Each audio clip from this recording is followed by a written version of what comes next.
Beelzebub's Tales to his grandson. Chapter 4. The Law of Falling. The captain continued. This happened in the year 185 by objective time calculation. Saint Venoma had been taken for his merits from the planet Sort to the holy planet Purgatory, where after he had familiarized himself with his new surroundings and new duties, he gave all his free time to his favourite work.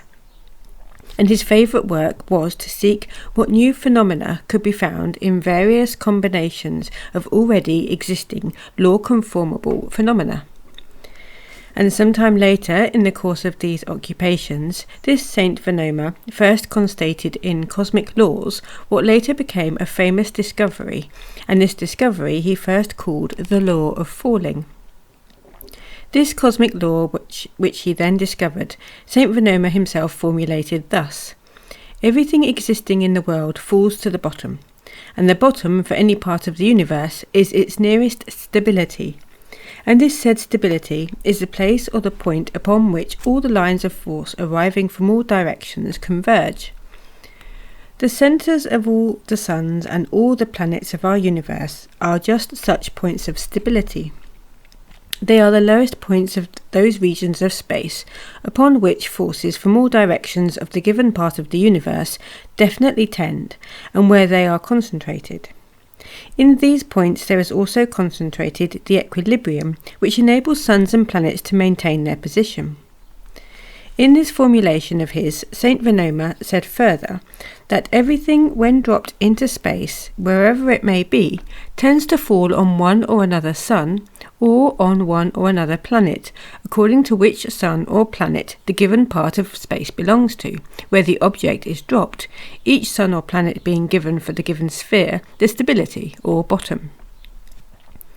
Starting from this, Saint Venoma reasoned in his further researches as follows: if this be so, may it not therefore be possible to employ this cosmic particularity for the locomotion we need between the spaces of the universe? And from then on he worked in this direction. His further saintly labours showed that although in principle this was in general possible, yet it was impossible fully to employ for this purpose this law of falling discovered by him. And it would be impossible owing solely to the atmospheres around most of the cosmic concentrations, which atmospheres would hinder the straight falling of the object dropped in space. Having constated this, Saint Venoma then devoted his whole attention to discovering some means of overcoming the said atmospheric resistance for ships constructed on the principle of falling. And after 3 luniases, Saint Venoma did find such a possibility, and later on, when the building of a suitable special construction had been completed under his direction, he proceeded to practical trials. This special construction had the appearance of a large enclosure, all the walls of which were made of a special material, something like glass. Then to every side of that large enclosure were fitted things like shutters of a material impervious to the rays of the cosmic substance, Elekilpomaxitzen. And these shutters, although closely fitted to the walls of the said enclosure, could yet freely slide in every direction. Within the enclosure was placed a special battery, generating and giving this same substance, Elekilpomaxitzen. I myself, your right reverence, was present at the first trials made by Saint Venoma, according to the principles he discovered. The whole secret lay in this, that when the rays of Elekilpomaxitzen were made to pass through this special glass, then in all the space they reached everything, usually composing the atmosphere itself of planets, such as air, every kind of gas, fog, and so on, was destroyed. This part of space became indeed absolutely empty, and had neither resistance nor pressure, so that if even an infant being pushed this enormous structure, it would move forward as easily as a feather. To the outer side of this peculiar structure there were attached appliances similar to wings, which were set in motion by means of this same substance, Elekilpomaxitzen, and served to give the impetus to move all this enormous construction in the required direction. The results of these experiments having been approved and blessed by the Commission of Inspection under the presidency of Archangel Adosia, the construction of a big ship based on these principles was begun. The ship was soon ready and commissioned for service, and in a short time, little by little, ships of this type came to be exclusively on all the lines of intersystem communication. Although later, Your Right Reverence, the inconveniences of this system gradually became more and more apparent. Nevertheless, it continued to displace all the systems that had existed before.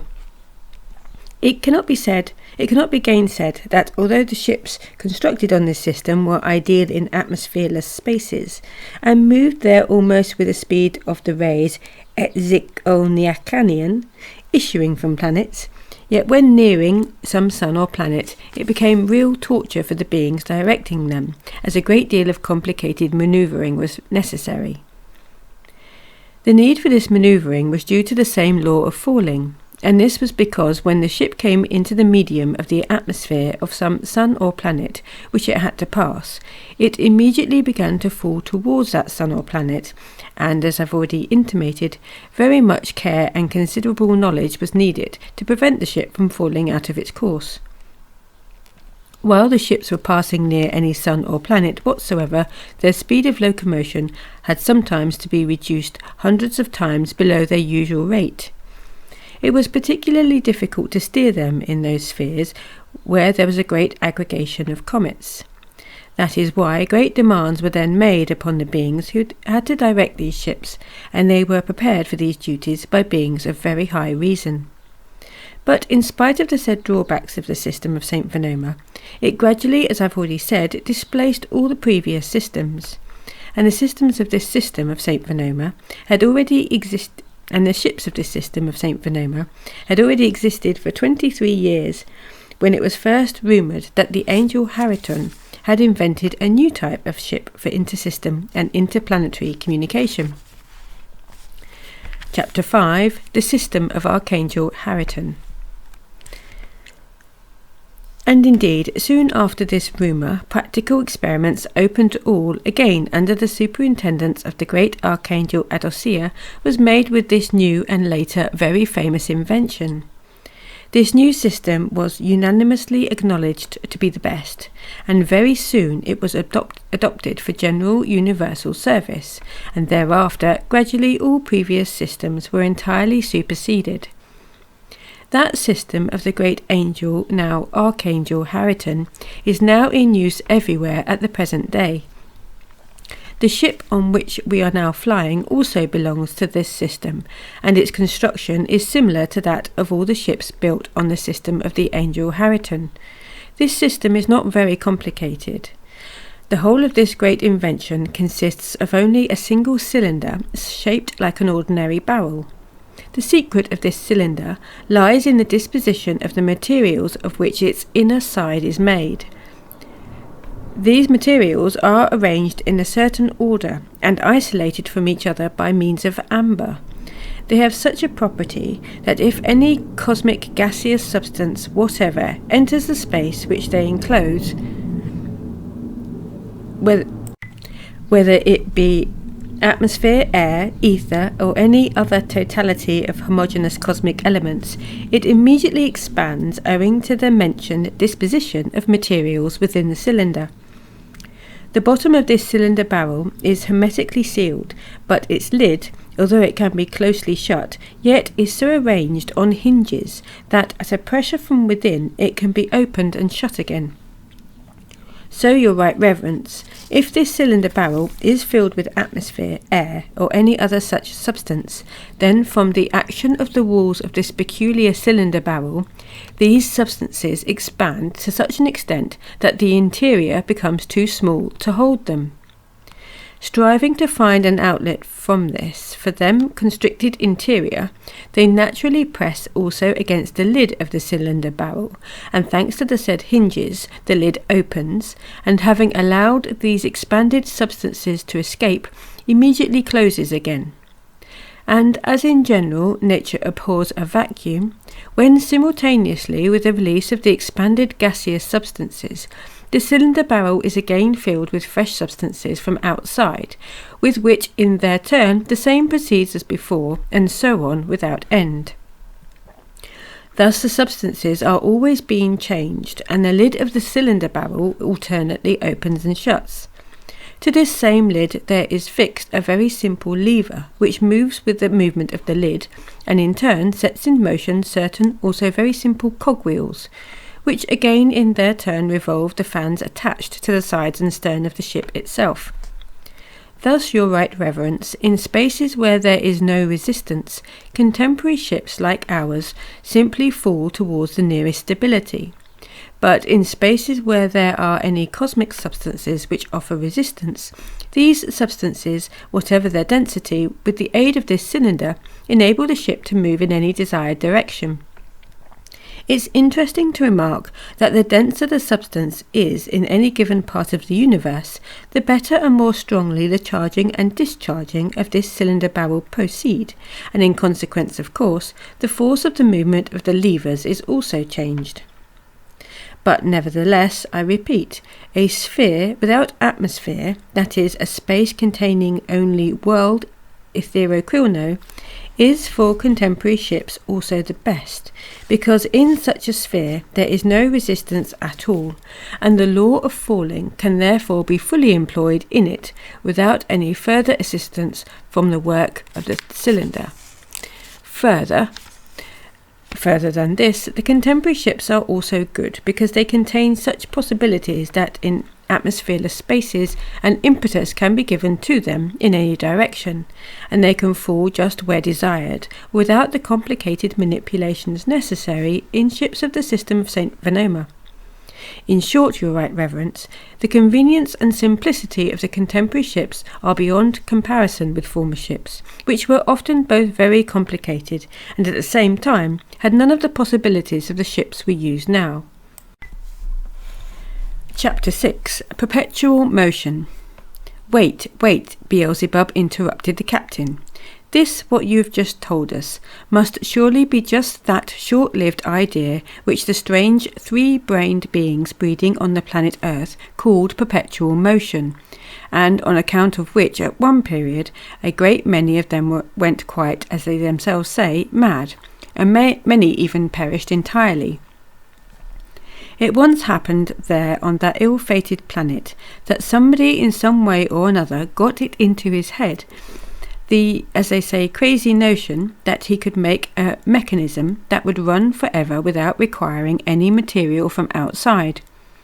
This notion so took everybody's fancy that most of the queer fellows of that peculiar planet began thinking about it and trying to realize this miracle in practice. How many of them paid for this short-lived idea with all the material and spiritual welfare which they had previously with great difficulty acquired? For one reason or another, they were all quite determined to invent what in their opinion was a simple matter. External circumstances permitting, many took up the invention of this perpetual motion without any inner data for such works, some from reliance upon their knowledge, others upon luck, but most of them just from their already complete psychopathy. In short, the invention of perpetual motion was, as is they say, the rage, and every crank felt obliged to be interested in this question. I was once in one of the towns there, where models of every kind and innumerable descriptions of proposed mechanisms for this perpetual motion were assembled. What wasn't there?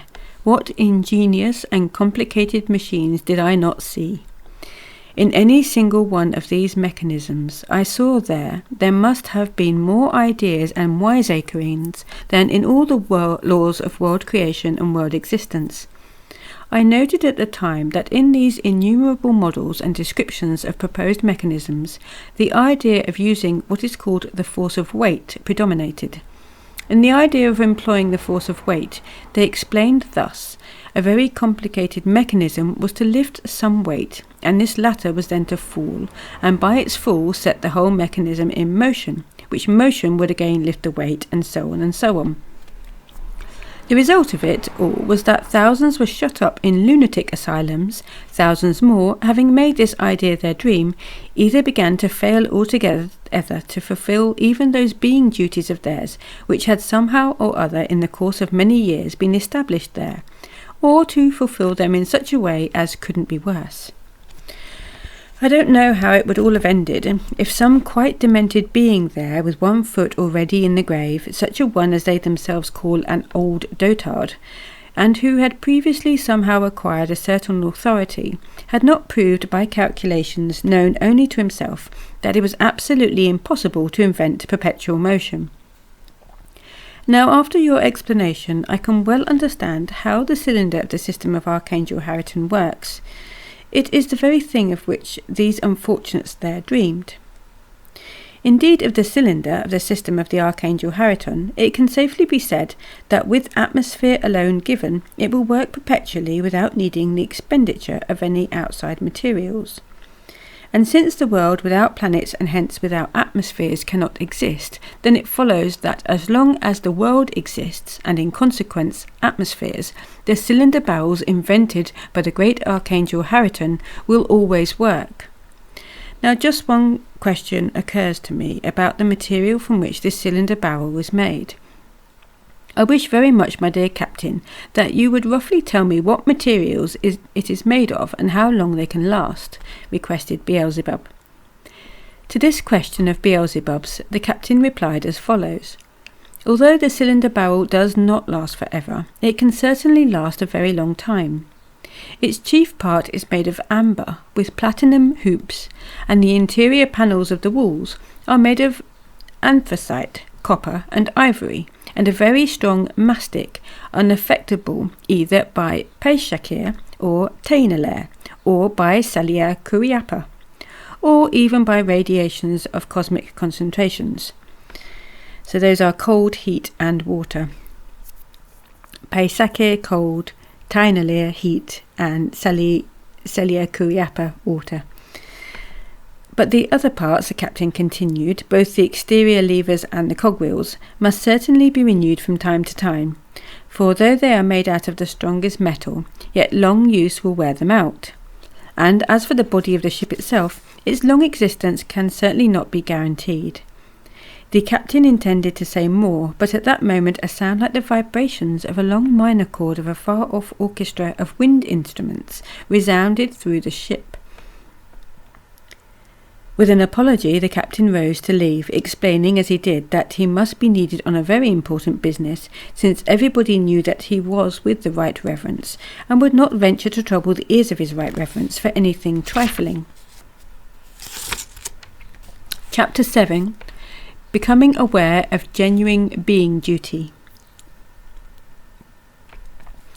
After the Captain had gone, Beelzebub glanced at his grandson, and noticing his unusual state, asked him solicitously and with some anxiety, "What is the matter, my dear boy?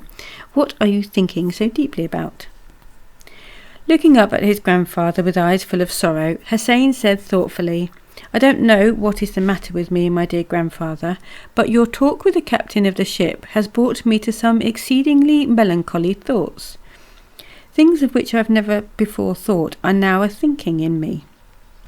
Thanks to your talk, it has gradually become very clear to my consciousness that in the universe of our endlessness, everything has not always been such as I now see and understand. Formerly, for instance, I should never have allowed such thoughts associatively to proceed in me, as that this ship on which we are now flying has not always been as it is at the moment. Only now have I come very clearly to understand that everything we have at the present time, and everything we use, in a word all the contemporary amenities and everything necessary for our comfort and welfare, have not always existed, and did not make their appearance so easily. It seems that certain beings in the past have during very long periods laboured and suffered very much for this, and endured a great deal which perhaps they even need not have endured. They laboured and suffered only in order that we might now have all this and use it for our welfare. And all this they did either consciously or unconsciously just for us, that is to say, for beings quite unknown and entirely indifferent to them. And now not only do we not thank them, but we do not even know a thing about them, but take it all as in the natural order, and neither ponder nor trouble ourselves about this question at all. I, for instance, have already existed so many years in the universe, yet the thought has never even entered my head that perhaps there was a time when everything I see and have did not exist, and that everything was not born with me, like my nose. And so, my dear and kind grandfather, now that owing to your conversation with the captain, I have gradually, with all my presence, become aware of this, there has arisen in me, side by side with this, the need to make clear to my reason why I personally have all the comforts which I now use, and what obligations I am under for them. It is just because of this that at the present moment there proceeds in me a process of remorse. Having said this, Hussein drooped his head and became silent, and Beelzebub, looking at him affectionately, began to speak as follows. I advise you, my dear Hussein, not to put such questions to yourself yet. Do not be impatient. Only when that period of your existence arrives which is proper for your becoming aware of such essence questions, and you actively meditate about them, will you understand what you must do in return. Your present age does not yet oblige you to pay for your existence. The time of your present age is not given you in which to pay for your existence, but for preparing yourself for the future obligations becoming to a responsible three-brained being. So in the meantime, exist as you exist, only do not forget one thing, namely at your age it is indispensably necessary that every day at sunrise, while watching the reflection of its splendour, you bring about a contact between your consciousness and the various unconscious parts of your general presence.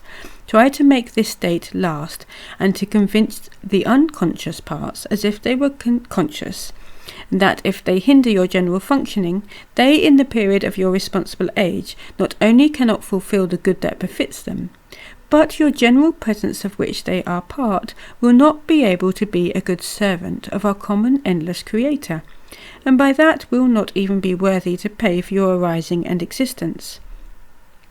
I repeat once more, my dear boy, try in the meantime not to think about these questions, which at your age it is still early for you to think about. Everything in its proper time. Now ask me to tell you whatever you wish, and I will do so. As the captain has not yet returned, he must be occupied there with his duties, and will not be coming back so soon. Chapter 8. The impudent brat Hussein, Beelzebub's grandson, dares to call men slugs. Hussein immediately sat down at Beelzebub's feet and coaxingly said, Tell me anything you wish, my dear grandfather. Anything you tell me will be the greatest joy for me, if only because it is you who relate it. No, objected Beelzebub, you yourself ask what interests you most of all. It will give me at the present moment much pleasure to tell you about just whatever you particularly wish to know. Dear and kind grandfather, tell me then something about about those slugs. What? About what slugs? Asked Beelzebub, not understanding the boy's question. Don't you remember, grandfather, that a little while ago, when you spoke about the three-centred beings breeding on the various planets of that solar system where you existed for such a long time, you happened to say that on one planet, I forget how you called it, that on that planet exist three-centred beings who, on the whole, are like us, but whose skin is a little slimier than ours? Ah, laughed Beelzebub. You are surely asking about those beings who breed on the planet Earth, and who call themselves men. Yes, grandfather, yes, just that. Tell me about those men beings a little more in detail. I should like to know more about them, concluded Hussein. Then Beelzebub said, About them I could tell you a great deal, for I often visited that planet, and existed among them for a long time, and even made friends with many of those terrestrial three-brained beings. Indeed, you will find it very interesting to know more about these beings, for they are very peculiar. There are many things among them which you would not see among any other beings of our other planet of our universe. I now know them very well because their arising, their further development, and their existence during many, many centuries by their time calculation have occurred before my eyes. And not only their own arising occurred before my eyes, but even the accomplished formation of the planet itself on which they arise and exist. When we first arrived on that solar system and settled on the planet Mars, nothing yet existed on that planet Earth, which had not yet even had time to cool off completely after its concentration.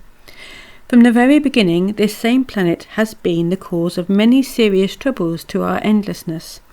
If you wish, I'll tell you first of all about the events of general cosmic character connected with this planet, which were the cause of the said troubles of our endlessness.